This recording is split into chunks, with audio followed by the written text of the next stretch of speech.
Situaciju u kojoj se trenutačno nalazimo trebamo shvatiti ozbiljno. Upozorio je na to javnost i ministar zdravstva Vili Beroš.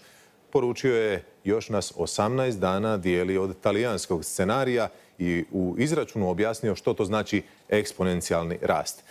Romina, mi smo ministrove podatke slikovito htjeli grafički prikazati. Možda će i ovo biti jasan poziv koliko je stanje ozbiljno i da treba ostati kod kuće. Nadam se, Petre, u samo jednom danu broj oboljelih porastao je za 22%. I to kada uzmemo primjer od četvrtka pa do jučer u 16 sati sa 105 na 128 oboljelih.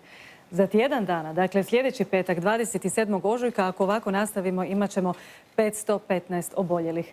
Tjedan dana iza, 3. travnja, 2070.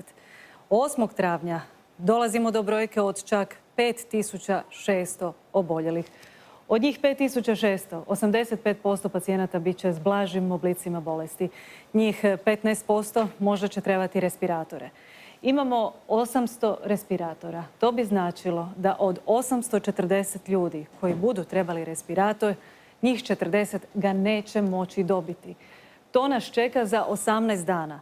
Ako se ne uozbiljimo, za 18 dana čeka nas talijanski scenarij. Shvatimo ove brojke jako ozbiljno.